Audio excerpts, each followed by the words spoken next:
Bonjour à toutes et à tous. Donc aujourd'hui, on va retoucher une photo sous Lightroom et Photoshop. Une photo, c'est un portrait de David, que j'ai pris il y a quelques temps déjà. C'est une photo que j'ai jamais retouchée, mais qui est très proche d'une autre photo que j'avais retouchée. Mais là, le but, c'est que je la retouche avec vous en partant de zéro pour vous montrer un peu comment je fonctionne là-dessus. Je sais qu'il y a des choses que je vais faire qui seront peut-être pas optimales. Je sais pas un tutoriel sur comment parfaitement utiliser Photoshop ou parfaitement utiliser Lightroom. Je sais qu'il y a des choses que je fais dans Photoshop qui peuvent être mieux faites, qu'il y a des parties de ce processus qui annulent un peu d'autres parties que j'ai faites avant, mais c'est la manière que j'ai trouvé qui fonctionne le plus avec moi et qui m'amuse le plus pour retoucher les portraits. Donc voilà, je voulais partager ça avec vous, et si en chemin ça peut vous donner des idées, vous apprendre des choses sur Photoshop ou vous donner des idées de traitement, tant mieux, ce sera gagné. Je vais aussi parler de retouches, d'imperfections, de détails, etc. Je sais que tout le monde a un avis là-dessus, je force personne à en faire, j'en fais très peu en plus en général, mais des fois quand je vois que ça peut aider à mieux lire la photo, j'hésite pas à en faire, et donc là peut-être que j'en ferai quelques retouches légères là-dessus. Alors on commence donc dans Lightroom avec ce RAW de David qui est tel quel, donc comme vous pouvez le voir, il n'y a rien de touché nulle part pour l'instant. Alors en général, moi je bosse d'abord dans Lightroom où je fais la base des retouches vraiment d'exposition, de couleurs, etc. Et après je mets du polish dans Photoshop, et pour les portraits je fais quand même pas mal d'autres choses dans Photoshop. Je sais que la plupart des choses que je fais dans Photoshop peuvent être faites dans Lightroom, mais je préfère les outils dans Photoshop avec les calques, etc. pour faire ça. Je trouve que je m'y retrouve mieux. Avec les pinceaux dans Lightroom, je trouve que c'est vite le bordel, on sait plus qu'est-ce qui sert à quoi, où est-ce qu'on a mis tel réglage, etc. Et à l'inverse, la partie de développement que je fais dans Lightroom, je pourrais la faire dans Camera Raw dans Photoshop, mais j'aime mieux utiliser Lightroom parce qu'il me permet aussi de gérer tout mon catalogue, et que pour certaines photos je ne vais pas dans Photoshop, donc je préfère que toutes mes bases soient faites dans Lightroom et qu'après je décide ou pas si je vais dans Photoshop. Il se trouve que pour les portraits je vais toujours dans Photoshop, mais c'est pas toujours le cas. Donc dans Lightroom j'ai juste importé ce RAW Fuji X-T2 de cette photo de David. Alors dans l'ordre, du coup en général moi je commence déjà par me demander s'il y a un recadrage que je peux faire qui mettrait mieux la photo que j'ai prise en valeur. Alors il se trouve qu'ici, je trouve que David, il est pas assez soit sur un tiers, soit complètement centré, donc je vais essayer de le recentrer. Je pourrais décider de le mettre plus en tiers, mais là avec la compo où il y a cette espèce de gymnase de ce côté et le fond là qui est pas du tout des mêmes couleurs, je préfère centrer son visage. Là c'est un peu une question de goût et d'œil et d'habitude, hein. Mais en général, c'est la première étape, c'est que je me demande déjà si j'ai envie de faire un recadrage. Ensuite, en général, la deuxième chose que je regarde, c'est la balance des blancs. Donc, soit je passe en général sur quelques presets pour voir s'il y a des presets qui font des meilleures bases. La lumière naturelle est telle quelle, c'est assez proche, donc je vais partir de lumière naturelle. Et après, éventuellement, j'ajuste un peu selon ce que je veux. Là, je trouve qu'il était un peu rougeau, David. Donc, je vais... Enfin, c'est pas David qui est rougeau, hein, c'est la balance des blancs de cette photo qui est un peu rougeote, ce qui est normal parce que c'est une photo que j'ai prise au coucher du soleil. Donc je corrige un peu la teinte à la main aussi si besoin. Ensuite, alors dans Photoshop, dans Lightroom, je sais qu'il y a des gens qui utilisent souvent avant, après, etc. comme ça, ce qui était mon cas avant. Maintenant, je préfère utiliser un raccourci qui est CTRL ALT SHIFT flèche du haut, et qui permet de faire un espèce d'avant-après. En fait, ça s'appelle permuter les paramètres, et donc ça permet de revenir à la version simple de la photo. Donc au fur et à mesure que je fais des modifs, je me sers à la fois de ça pour voir si à chaque fois que je touche à quelque chose, ça me sert bien, et si je préfère la version après, ou alors si je veux voir toutes les modifs que j'ai fait sur ma photo, j'utilise ce CTRL ALT SHIFT flèche du haut. Donc en général, après, je vais dans l'étalonnage, donc là, ça permet de changer beaucoup plus fondamentalement les couleurs et la gestion des couleurs de sa photo, puisqu'on reprend même les couleurs primaires pour voir leur équilibre en teinte et saturation. Alors attention, parce qu'ici on peut tout péter tout de suite. Vous verrez dans tout ce que je touche, en général je fais des toutes petites retouches, c'est très rare que je pousse des sliders très loin, à part éventuellement pour les sliders d'exposition, haute lumière, etc. Mais pour tout ce qui est couleur, je fais en général des toutes petites retouches. Donc je fais d'abord retoucher les teintes des ombres. Alors je préfère là, vous voyez, ça joue surtout, on voit surtout dans cette zone là et un peu sur les ombres sur le côté du visage. Là on est plutôt sur du pourpre, là plutôt sur du vert. Alors je trouve que la partie un peu vert va partir un peu plus sur les oranges, donc ça m'arrange, je préfère favoriser ça. En général, au début, quand je regarde une photo, je sais déjà sur quelle teinte je vais essayer de les retoucher. Là je vais surtout rester, je pense, sur un espèce de bleu turquoise pour le ciel et un espèce de d'orange pourpre, je pense, pour le fond, puisque ça va complimenter aussi le t-shirt, quelque chose qui sera entre la teinte de sa peau et le t-shirt. J'aime bien qu'il y ait 2 couleurs principales en général dans les photos que je retouche. Je retouche ensuite les rouges primaires, donc là je vais chercher la teinte de rouge qui me parle le plus. Alors c'est important d'avoir un écran calibré et d'assez bonne qualité, parce que sinon forcément vous savez pas vraiment ce que vous faites en fait, puisque ce que vous regardez est biaisé. Moi je sais que cet écran est pas mal calibré, donc je lui fais pas mal confiance. Donc voilà, là j'ai ajusté un peu les rouges, j'ai baissé un peu la teinte pour aller plus vers du rouge pourpre, mais en même temps j'ai baissé un peu la saturation. Alors à chaque fois qu'on joue sur une des couleurs, on joue aussi sur la couleur antagoniste, donc vous verrez que des fois, en touchant un slider, c'est une autre couleur qui est mise en avant, puisqu'il y a des couleurs qui sont complémentaires, comme le bleu et le jaune, ou quand on enlève du bleu, on rajoute du jaune, etc. Donc ça, vous allez potentiellement le retrouver quand vous allez commencer à toucher aux équilibres primaires de votre photo. Donc là, je vais partir un petit peu plus... Je vais faire partir le vert un peu plus, pour que mes oranges soient un peu plus comme je veux. Donc là, je vois que ma teinte elle commence à être pas mal comme je veux. Moi j'aime bien les teintes de peau assez light, presque blanches.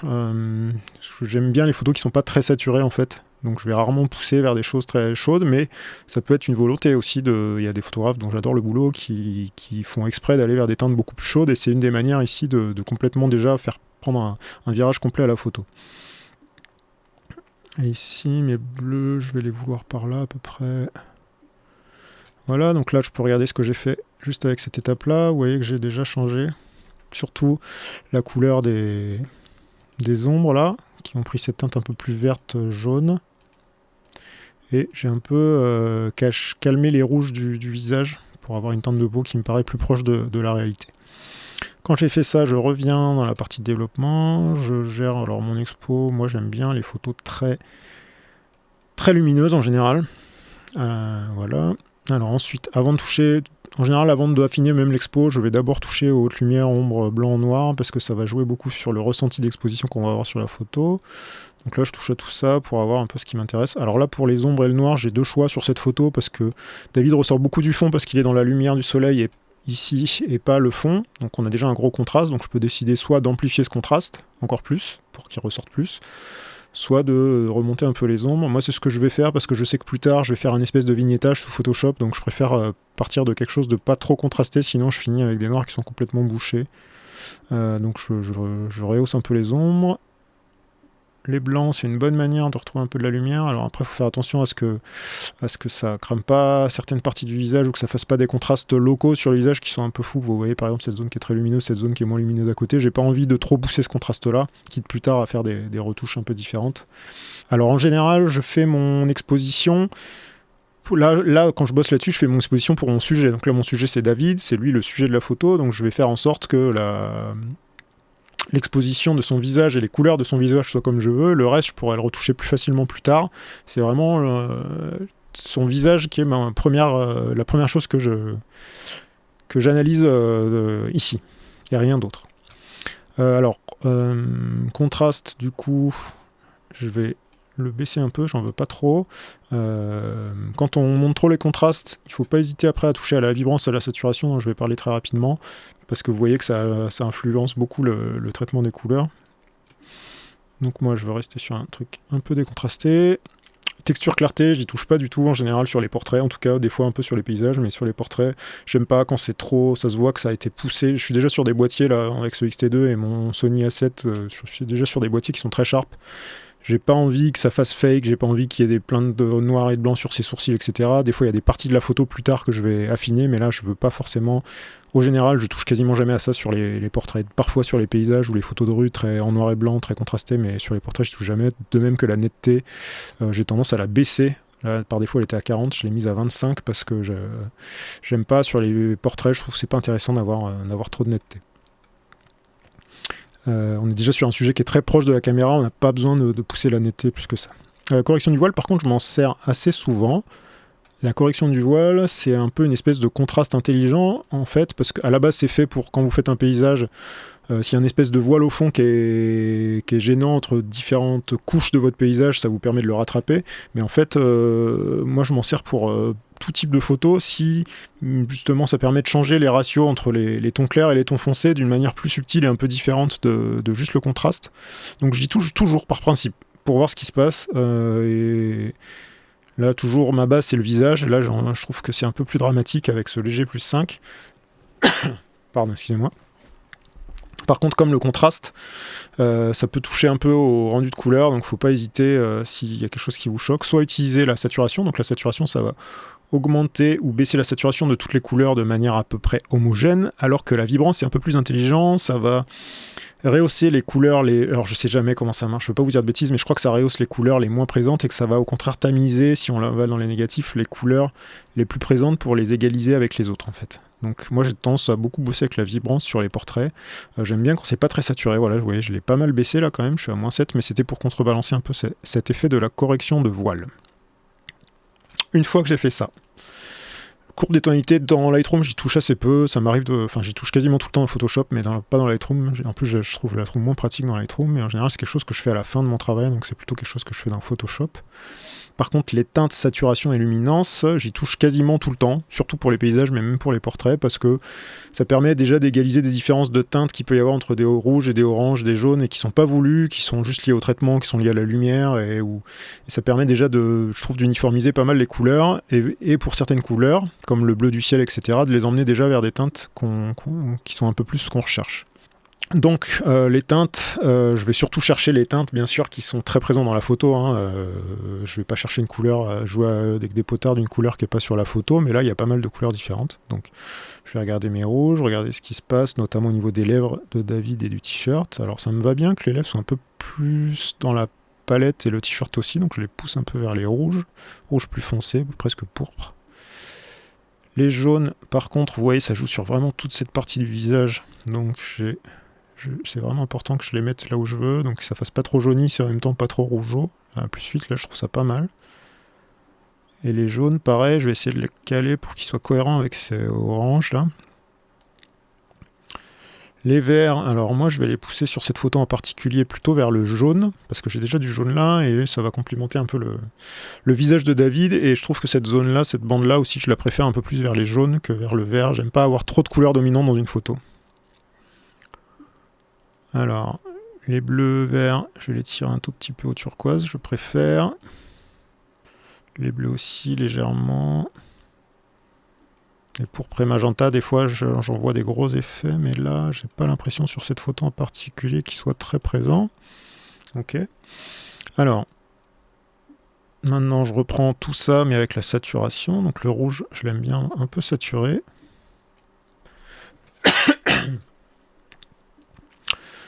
Le orange, comme il était, ça me va bien.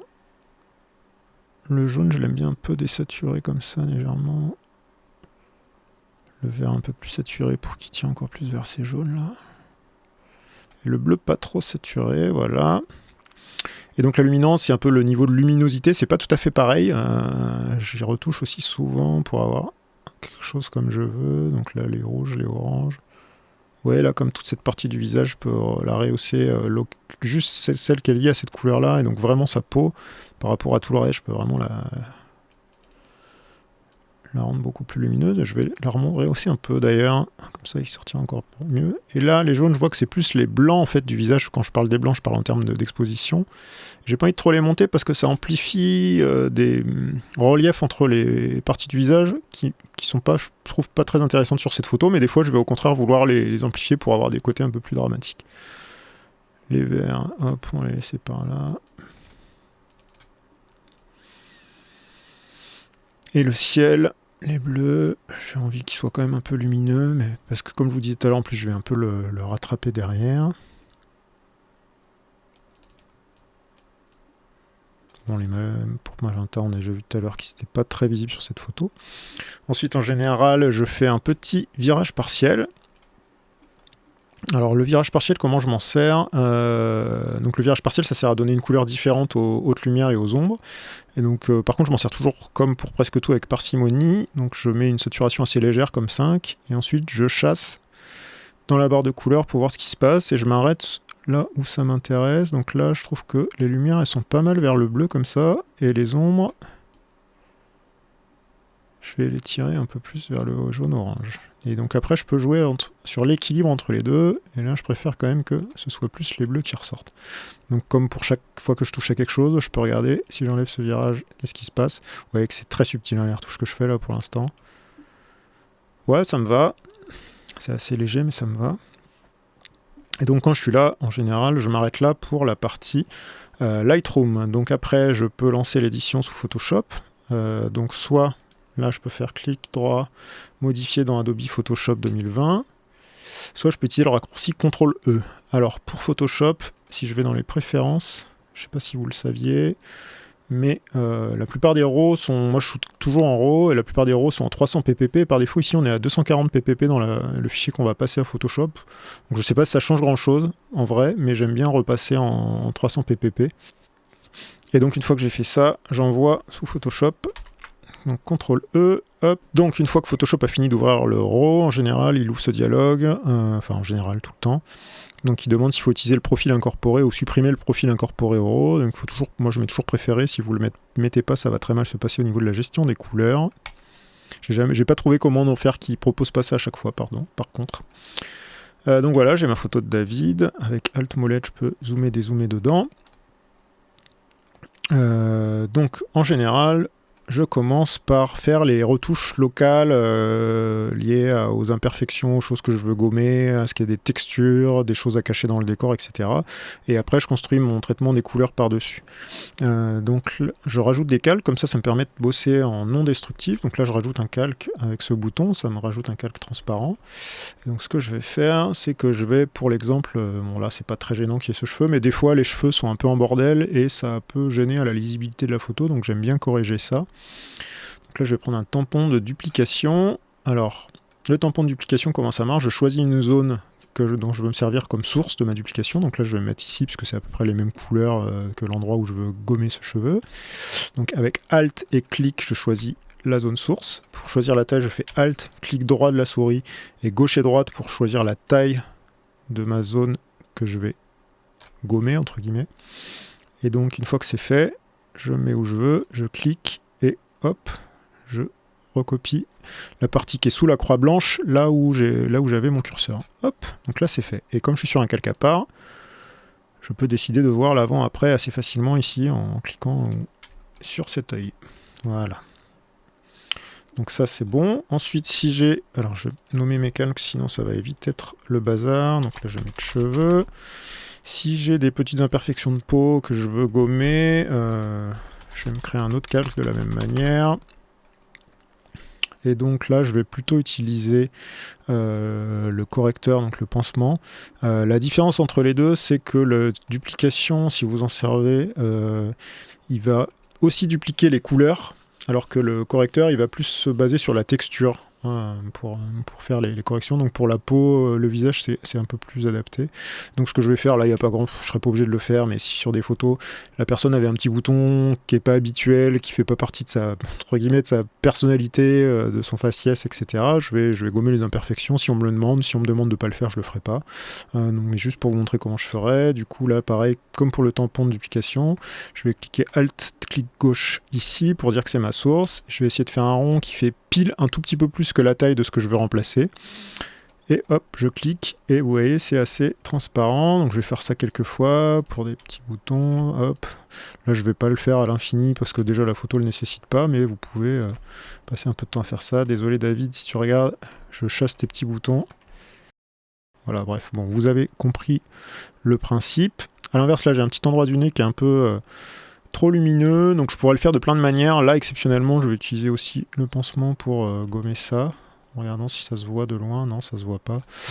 Ici, je pourrais faire autrement si je voulais gommer ça, soit en gérant avec un calque de courbe et en retouchant là pour baisser les hautes lumières, soit en faisant aussi la fréquence, la séparation de fréquences. J'en ferai pas aujourd'hui sur David puisqu'il n'y en a pas besoin et que je vais déjà montrer beaucoup de choses, mais ça fait partie des choses que ça peut m'arriver d'utiliser sur des photos parce que des fois c'est aussi les traitements de mes couleurs qui vont mettre en exergue un peu des différences de teinte et de lumière sur les visages, et j'aime bien utiliser des fois la séparation de fréquences pour corriger ça de manière un peu fine. Ensuite, j'ai envie de renforcer un peu les yeux de David, donc ça je peux le faire de deux manières. Je peux le faire avec un calque de courbe pour faire ressortir un peu plus les hautes lumières. Donc ce que je fais, je crée ma courbe, hop, et je fais exprès d'exagérer un peu l'exposition. Donc l'exposition, c'est la partie surtout qui est au centre de la courbe. Donc je vais sur mon masque qui est ici. Donc les masques, comment ça marche? Quand c'est blanc, ça veut dire que l'effet s'applique. Quand c'est noir, ça veut dire que l'effet ne s'applique pas. Si je veux m'en rendre compte très facilement, je fais CTRL-I, ça va inverser les couleurs du masque. Hop, donc là mon masque est devenu noir. Et vous voyez que si j'affiche ou pas ce calque, je vais pas avoir de différence. Alors celui-là, je vais m'en servir pour lumière des yeux. Hop, donc qu'est-ce que je vais faire? Je vais mettre sur le masque, et bien sur le masque, pas sur l'effet. Là j'ai l'effet, hop, là j'ai le masque. Je vais sur le masque. Je prends un pinceau et je vais peindre en blanc dedans pour que l'effet s'applique à cet endroit-là. Donc, premièrement, ici, je vois que ma couleur de premier plan, c'est du noir. Donc, je vais utiliser X pour switcher avec la couleur d'arrière-plan pour que ça devienne du blanc, parce que je vais vouloir peindre en blanc sur ce masque noir pour révéler l'effet. Si jamais vous avez des couleurs un peu funky ici, c'est probablement que vous n'êtes pas sur le bon élément, c'est probablement que vous êtes sur l'effet, et auquel cas, vous voyez, on a plus des choses qui sont liées aux teintes de la photo, alors que si on est sur le masque, en général, vous avez du noir et du blanc. Si jamais pour autre chose c'était le cas, vous pouvez réinitialiser le noir et le blanc en cliquant sur cette icône-ci. Et ici, on peut inverser ou utiliser X. Donc, je suis sur du blanc. Ensuite, mon pinceau, je vois en faisant Alt, clic droit, et en faisant gauche-droite, je peux gérer sa taille. Donc déjà, je vais aller zoomer pour faire du travail plus précis avec Alt et molette en avant, là où ça m'intéresse. Et avec Alt, clic droit, je vais en allant vers la gauche avec la souris, en maintenant le bouton clic droit enfoncé, je vais réduire la taille du pinceau. Et là, je vois que mon pinceau a un bord très dur, et c'est pas ce que je veux. Moi, je veux un bord mou, donc je m'étais fait déjà un preset. Donc, ce preset, il est mou pour plusieurs raisons. Déjà, parce qu'il applique l'effet qu'à 50%, avec un flux de 10%. Bon, là, je vais le monter à 20%. Par contre, vous pouvez changer le côté progressif du bord du pinceau en faisant Alt, clic droit et haut ou bas. Je regarderai après ce que veut dire lissage. Ça fait tellement longtemps que je n'ai pas changé ce réglage que je ne sais plus ce que ça veut dire. Donc une fois que j'ai réglé mon pinceau comme je veux, je vais cliquer gauche et peindre sur la zone que je veux rehausser, tout simplement. Voilà, et je veux bien embarquer aussi ce petit truc-là. Donc si je clique là, je vois un avant-après, ok, c'est à peu près ce que je veux. Et si je veux faire pareil de ce côté, je vais cliquer, hop. Voilà, je vais en mettre un petit coup. Si je veux voir ce que j'ai peint, là c'est en minuscule, donc on ne le voit pas forcément, je peux faire Alt, clic gauche sur le masque, et il va me montrer ce que j'ai peint. Donc on voit que c'est des trucs assez progressifs, c'est pas des contours très durs. Hop, je peux afficher caché, voilà. Je peux bien sûr gérer l'intensité de l'effet en jouant sur l'opacité, si après coup j'ai pas envie de toucher au masque. Et je vais changer le mode de transfert, donc tout ce qui est lumineux, ce qui va plutôt marcher, c'est ce qui est lié aux hautes lumières, donc ici, éclaircir, superposition, et aussi tout ce qui est lumière et incrustation, donc là je vais mettre en superposition, donc c'est très violent. Je l'ai baissé à 13%, j'aurais pu laisser en éclaircir juste. Bref, le but c'est de toute façon après de jouer sur le pourcentage pour avoir quelque chose d'un peu cohérent. Si vous pouvez plus dézoomer, il faut probablement repasser sur un autre outil. Donc moi c'était le cas là, donc maintenant je peux refaire Alt, molette arrière, et donc je peux faire un petit avant-après. Voilà, c'est pas violent, mais quand on est d'assez loin, ça change quand même un peu l'intensité du regard. Voilà. Ensuite, une fois que j'ai fait ça, un autre truc que je fais parfois sur les yeux, c'est augmenter un peu l'effet de netteté. Donc comment je vais faire? Je vais prendre tous mes éléments qui marchent ensemble là, qui sont hors. Là, donc pour mes couleurs, je vais créer plein de calques là au-dessus. J'en suis pas encore là. Et en dessous, tout ce qu'il y a là, c'est ce qui va vraiment jouer sur la texture de la photo. Donc comme là, je vais appliquer un filtre qui sera pas un calque d'effet. Je veux être sûr de tout prendre pour pas avoir de surprise. Donc là, je fais CTRL-J pour dupliquer tout ce que j'avais sélectionné avec Shift. Et je vais fusionner les calques. Et ensuite, je vais appliquer mon calque là-dessus. Alors, je pourrais aussi utiliser les objets dynamiques, mais j'avoue que pour celui-là, j'ai un peu la flemme. Hop. Donc, en général, je le fais comme ça. Et là, je vais aller dans Filtre, Renforcement, Netteté optimisé. Donc, je vais volontairement exagérer un peu l'effet. Hop. Donc là, vous voyez, une fois qu'il a chargé, on voit l'aperçu. Et si je clique gauche, là, on voit l'avant-après. Donc là, c'est pas mal. Donc je fais exprès de le garder un peu exagéré, sachant que moi, ce que je vais garder, ce sera que la partie de l'œil, hein, et qu'on regardera que de loin. Je n'aurai pas les sourcils et tout ça qui, eux, sont très flag. Mais si je regarde juste l'œil, c'est pas mal. Et de toute façon, je vais y aller progressivement après pour appliquer cet effet. Donc là, je suis à 186%, rayon vers 9 pixels, réduction de bruit 61%. Vous pouvez jouer avec les tons clairs, les tons foncés. Là, je vais pas le faire, c'est pas trop le but. Ça a des effets assez légers de jouer sur ton foncé, ton clair. Donc là, si vous n'avez pas l'aperçu, c'est peut-être à cause de ça. N'hésitez pas à cocher ça. Ah non, je dis des bêtises, l'aperçu, c'est pour le voir au fond, là-bas. Donc vous voyez l'effet que ça donnera sur l'œil. Là, j'ai tout qui est en netteté augmentée, mais vous voyez l'effet que ça rendra sur l'œil, et moi, je vais garder que l'œil. Donc là, je fais OK. Donc là, il va recalculer ce calque avec cet effet de netteté optimisé appliqué dessus. Donc là, ça va être très long sur ma bécane, donc je vous retrouve dès que c'est fini, je vais accélérer cette partie. Ok, donc me revoilà, j'en ai profité pour faire une petite pause. Donc j'ai ma netteté qui est faite, je vais renommer ce calque pour l'appeler netteté yeux, ce sera quand même plus clair. Donc ça c'est un calque à part entière avec toutes les infos, je veux dire c'est l'image qui est une compilation de tout ce qu'il y avait en dessous, plus l'effet en dur dedans, donc si je l'enlève on voit ce qu'il y avait avant cet effet. Et si je le remets, on voit ce qu'il y a après avoir fait cet effet. Donc comme je le disais tout à l'heure, moi mon but c'est de le mettre que sur les yeux. Donc je peux je vais ajouter un masque de fusion que je vais faire une inversion CTRL-I pour qu'il ne soit appliqué nulle part par défaut. Je vais reprendre mon pinceau. Hop, je suis bien sur du blanc, donc je vais pouvoir peindre en blanc. Là-haut, j'ai pas changé au réglage, ça me va, 50%, 20%. Et donc je vais peindre les yeux en blanc, et du coup je vais récupérer cette netteté uniquement sur les yeux. Hop.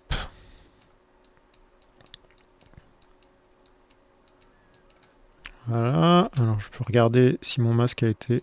Voilà, mon masque fonctionne en faisant Alt-clic gauche. Et je peux faire un avant-après du coup. Hop. Si je trouve que c'est pas comme je veux, je peux remettre du noir sur le masque à la place du blanc en faisant X pour inverser les deux, ou je peux jouer sur l'opacité. Donc moi ce que je vais faire, c'est que je vais repartir de 0. Hop. Voilà, 50%, je vais reculer un peu. Et donc mes deux effets sur les yeux, si je les enlève en cliquant dessus et que je les remets, voilà ce que ça donne. J'aime bien, c'est un peu plus flashant, en même temps ça fait pas non plus trop retouché, trop dégueulasse, ça me plaît bien. Ensuite, je vais attaquer les vraies retouches de couleur.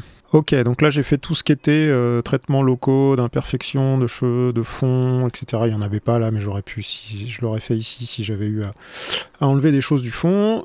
J'ai fait ce que je voulais faire sur les yeux, etc.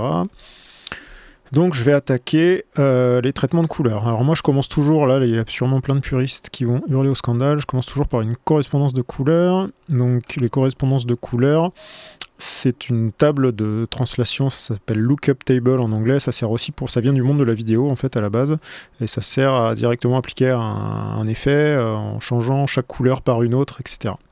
Donc moi je regarde quasiment toujours, en fait je finis toujours quasiment sur les mêmes, mais je passe toujours un peu les looks que j'ai en revue, parce que des fois ça me donne des idées que j'aurais pas eu sinon, même si souvent je finis par faire un peu les mêmes choses.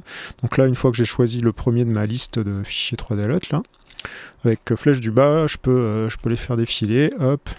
Alors souvent c'est des traitements qui sont assez drastiques, mais l'idée ça va être bien sûr de les adapter. Ça me plaît, c'est pas mal. Ça c'est cool aussi de partir complètement sur du bleu alors qu'à la base c'était une image d'été, j'aime bien l'idée.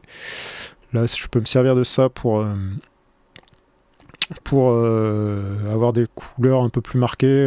Je pourrais m'en servir comme lumière par exemple, si je commence à jouer avec une lumière tamisée par exemple, soft light, et un pourcentage. Je peux augmenter un peu l'effet coucher de soleil sur mon personnage. Alors moi c'est pas ce que je préfère, puisque comme j'ai dit tout à l'heure, j'aime bien quand c'est assez flat les couleurs on va dire, mais voilà, ça peut donner des idées. Je vais me remettre à 100%. Je continue mon petit tour. Je sais très bien où je vais finir, parce que je finis toujours au même endroit. Ça, c'est un effet pellicule que j'aime bien. Et là, on est dans les effets de pellicule Fuji que j'aime beaucoup. Et notamment celui-ci qui est un peu mon chouchou, donc je vais partir là-dessus. C'est un effet c'est un lutte que j'utilise sur beaucoup de mes photos, je dois bien l'admettre. Je l'aime beaucoup, il a un côté en même temps qui aplatit un peu les couleurs, qui a quand même un côté un peu naturel, et en même temps je trouve qu'il y a un côté un peu dramatique que j'aime beaucoup. Alors bien sûr je vais baisser l'intensité, donc je la mets à 0, et moi ce que j'ai tendance à faire c'est que j'augmente jusqu'à ce que ça me parle, sans que ça soit trop abusé, donc je vais m'arrêter quelque part par là. Comme vous pouvez le voir, ça va beaucoup assombrir, c'est souvent le cas d'ailleurs avec les luttes, ça va beaucoup assombrir ce qui se passe au fond, mais ça j'y reviendrai par la suite. De toute façon je vais appliquer des courbes derrière pour avoir l'exposition qui me plaît. Donc tous ces effets par contre qui sont pas, vous voyez ici, ça c'est une image, ça veut dire que c'est une vraie image qui est derrière, tous ces effets là c'est des calques d'effets, donc ils sont pas destructifs, je peux les enlever et les cumuler, et voilà. Ensuite, en général, j'utilise quasiment tout le temps une correction sélective. La correction sélective, ça permet pour chaque gamme de couleurs ou pour chaque gamme de luminosité de changer son mélange de couleurs et sa luminosité. C'est un peu Inception. Donc moi, en général, je m'en sers sur les blancs, les gris et les noirs pour faire un espèce de virage partiel sur chaque gamme pour emmener les couleurs où je veux. Bon, je me rends compte que je suis allé un peu fort sur le lutte quand même. Je trouve ça un peu violent. Je vais redescendre un peu. Voilà, je préfère comme ça. Même si j'aime bien que les photos soient très exposées, là, c'était un peu violent. Donc, les blancs, je vais regarder ce qui se passe quand j'enlève ou que je rajoute du cyan dessus. Donc là, je vais plutôt en enlever. Je ne vais pas trop abuser de ça. Le magenta, là, il va m'emmener du coup plus soit sur du turquoise, soit sur du bleu-violet. Je vais l'emmener par là. En fait, mes blancs sont là parce que c'est là que j'ai la plus grosse expo avec quelques petits bouts de ma peau. Et hop, les noirs, ça joue en fait sur la luminosité. Ensuite, mes noirs, alors là, ça va être tout de suite plus drastique parce que on voit tout de suite plus les couleurs dans les noirs. J'aime bien les emmener un peu sur du rougeau, très léger. Alors là, non, pour le coup. Hop.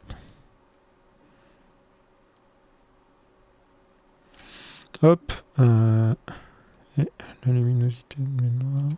Donc là, à tout moment, je peux bien sûr avoir un avant-après de ce que j'ai fait. J'aime bien, je trouve ça cool. Et je vais aller sur les gris.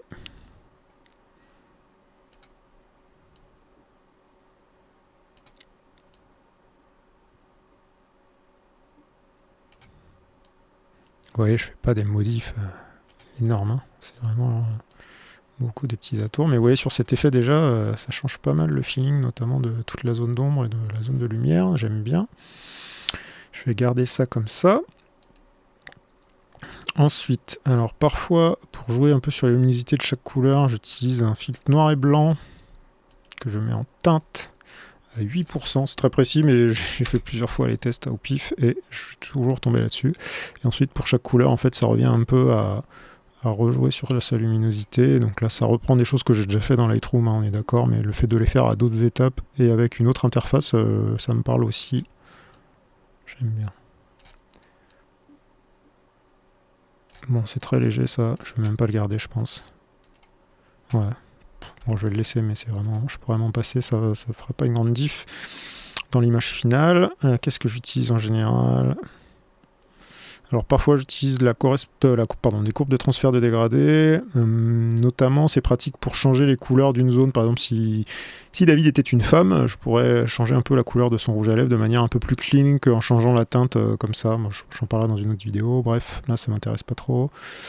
Donc je vais utiliser une courbe pour réadapter la luminosité comme je la veux.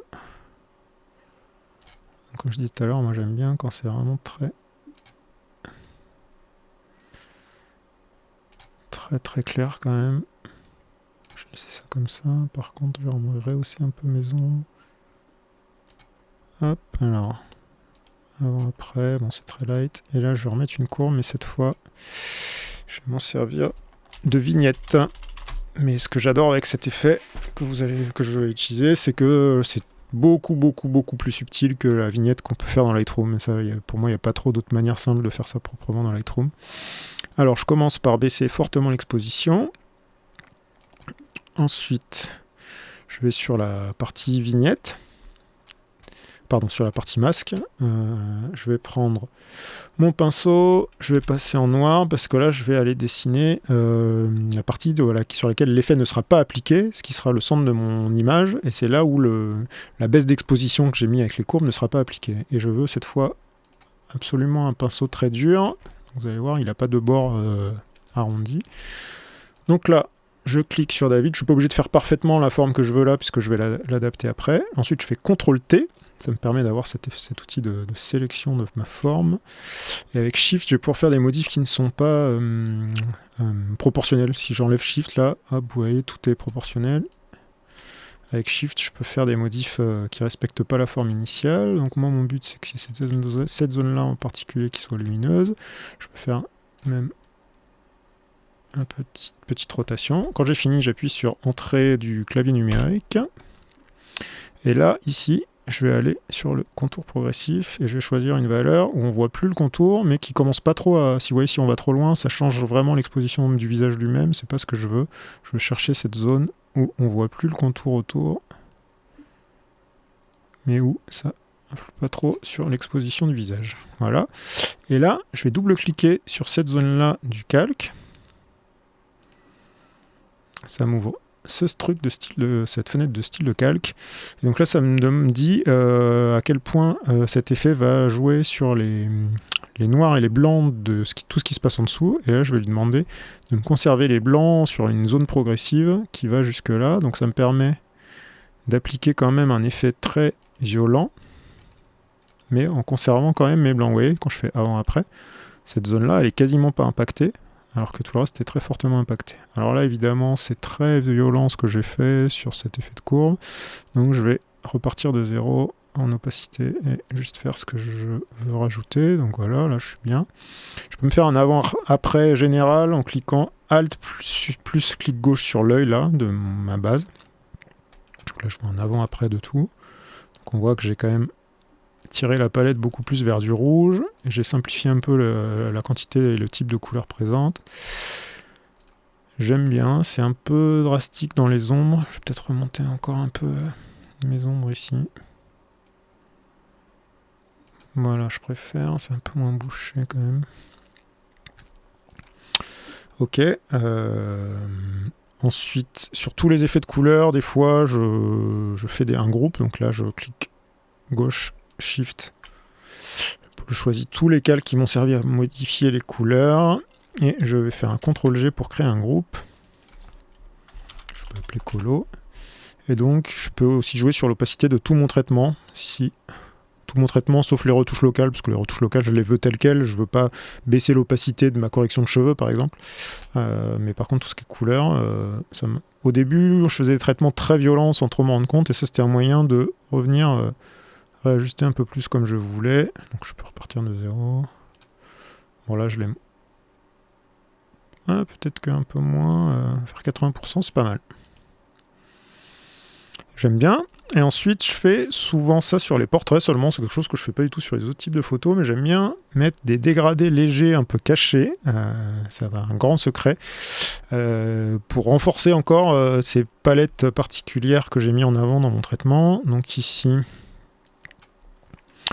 donc j'ouvre le dégradé. Quand on est dans la première écran fond en dégradé, on peut modifier le placement du dégradé. Je vais le baisser un peu. Et ensuite, je vais changer la couleur en cliquant une fois à gauche là et en cliquant 2 fois sur ce petit carré. Et donc, je vais chercher un truc qui soit un peu plus orange-rouge.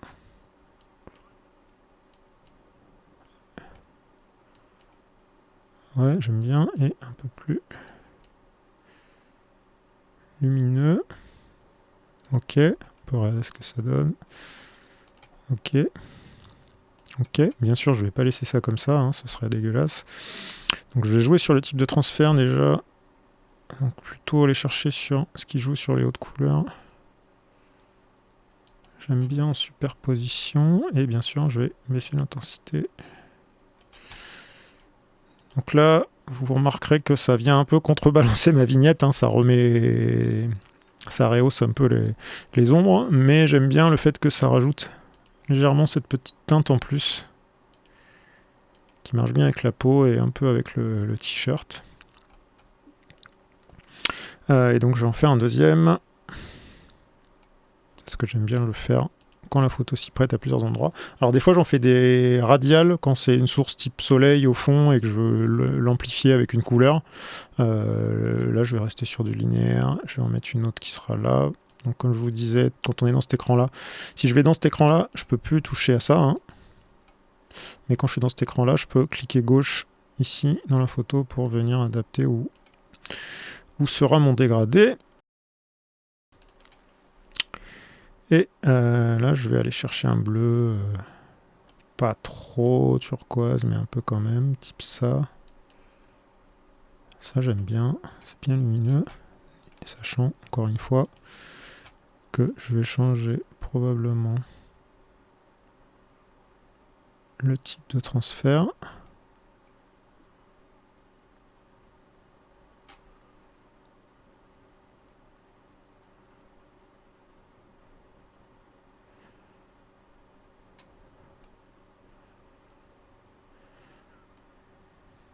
Bon, je passe un peu sur tout, hein, ce que j'ai pas. Donc je pense que ça va se finir en éclair. Non, c'est peut-être superposition. J'aime bien celui-là aussi, mais là il est vraiment très violent. Faudrait que je le fasse à quelques pourcentages. Alors des fois j'ai des effets dans les dégradés là de banding, mais en général quand je sauvegarde et dans le truc final je les ai pas. Je sais pas pourquoi j'ai ça sur la preview dans Photoshop. Donc soit ça, soit superposition. Allez, ça va aller comme ça. Donc là on peut voir avant-après et avant-après de ces deux petits dégradés. Je trouve que ça amène quand même un truc. Ok, bon pour moi c'est pas mal. Ok, donc là je vais sauvegarder. Et donc une fois que j'ai sauvegardé, si je retourne dans Lightroom, on peut voir qu'il m'a créé une deuxième version qui est ma version -modifier.psd, donc qui est mon truc de ma version Photoshop avec tous les calques, donc ça c'est cool. Et je vais refaire une dernière étape pour ajouter les fonds blancs, les bordures blanches que j'aime bien, mais du coup je les fais dans Photoshop et je le fais dans un fichier à part pour pouvoir revenir facilement sur toutes ces modifs qu'il y a là plus tard sans le perdre, parce qu'en fait pour faire le fond blanc, le plus simple c'est d'aplatir l'image, parce que sinon le fait de rajouter des contours autour de la photo, ça fait qu'il y a quand même des effets qui s'y appliquent, ou quand on a croppé l'image, ça peut faire des trucs pas chouettes, donc en général je fais un aplat. Et une fois que cet aplat est fait, je fais CTRL-ALT-C pour définir la taille de la zone de travail. Je crois qu'on l'a quelque part aussi, ici là, taille de la zone de travail. Je passe en pixels, et je vais me trouver 10% que je vais me calculer à la main, parce que je veux pas que ce soit proportionnel à chaque dimension, sinon je vais pas avoir la même largeur et la même la même bordure en largeur et en hauteur. Donc là je prends la dimension la plus petite, et en gros j'enlève un digit, ce qui me fait 10%. Et je garde la même pour les deux. Hop, relative. Il faut bien que je sois en relative, parce que je vais rajouter ça autour de ma photo. Je laisse le positionnement dans toutes les dimensions. Courrier d'arrière, plan de la zone de travail blanc. Ok, et donc là, si je dézoome, on voit que j'ai ma petite bordure. Je vais faire CTRL-SHIFT-S pour l'enregistrer dans un autre fichier, pour pas écraser toutes mes modifs ici avec les calques qui ont disparu. Hop. Et ce fichier, une fois qu'il sera sauvegardé, va aussi apparaître dans Lightroom.